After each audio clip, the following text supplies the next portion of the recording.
Have you ever watched elite runners glide across the screen and thought, wow, they look like they're on a travelator while I'm out there fighting gravity, oxygen, and my own legs? Yeah, same here. But here's the plot twist. The reason they look so smooth isn't magic or superhuman genetics or secret Kenyan running potion.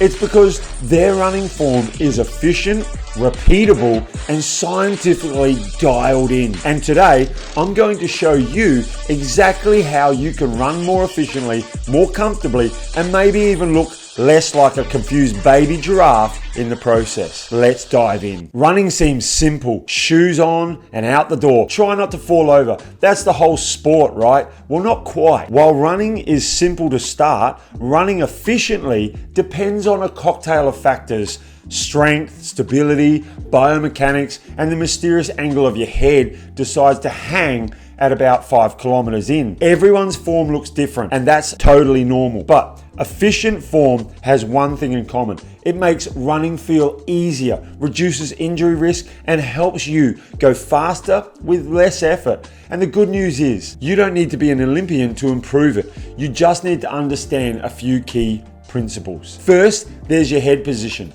This is where good running begins. We tend to think running starts with our legs, but no, the party actually starts at the top with your head. Your head weighs about 4 to 6 kilograms. That's basically a bowling ball.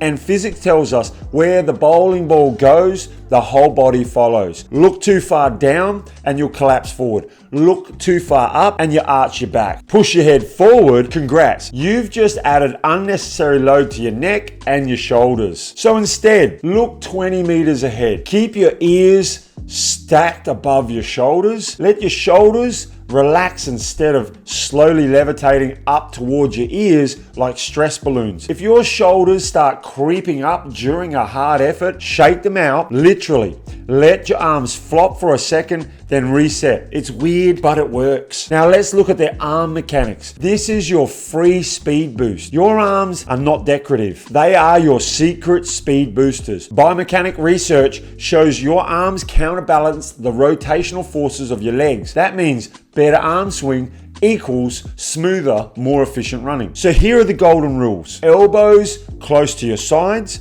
but not squeezed in like a penguin on an audition. Thumbs up, relaxed hands. Imagine holding crisps without crushing them. Arm drive back and forward. Do not cross your body. Crossing your arms over your midline makes you rotate like a washing machine on spin cycle. And that's wasted energy, faster than sprinting out for that last donut. Now onto your posture. Running tall actually means something. We've all heard the phrase run tall, but what does that actually mean? Most of us spend the day sitting at a desk, in a car, or on a couch, which tightens the hip flexors and makes the glutes go on an extended holiday. Here's the science tip. Tight hip flexors equals reduced hip extension. Reduced hip extension equals less power. Less power equals slower running and more effort. So we need to reverse that slump. A great mental cue is imagine a string lifting you up from your head, pulling your torso upwards. This naturally opens up the hips,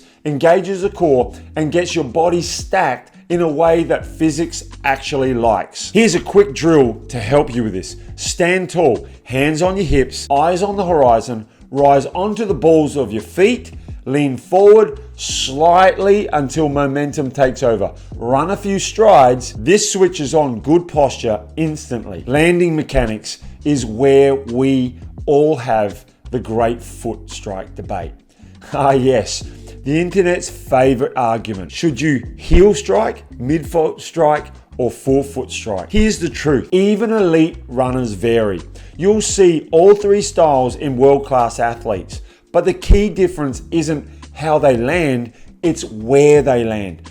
Efficient runners land with their foot under the center of mass, not way out in front like a braking anchor. When your foot lands underneath you, momentum carries you forward. Impact forces drop. Ground contact time decreases and running becomes smoother and faster. So here is a tip to consider.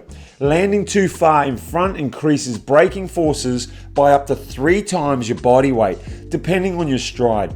The translation of this is, your quads won't like you very much. So yes, how you land matters, but where you land matters more. Now, putting it all together is all about the simple cues. Perfect running form isn't about looking like Eliud Kipchoge, it's about finding the most efficient version of you. So, when you're out running, focus on these two simple cues.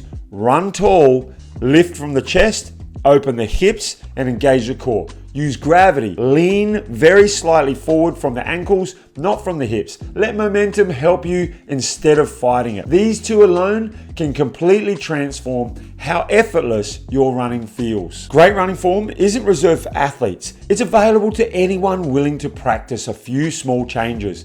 Keep your head aligned, relax your shoulders, drive your arms properly, maintain tall posture, and land under the center of your body. Improve these bit by bit, and soon you'll be feeling smoother, faster, and more efficient without trying any harder. Now, as you know, getting faster at running has a lot to do with how you structure your training sessions and what type of workouts you're putting into your calendar.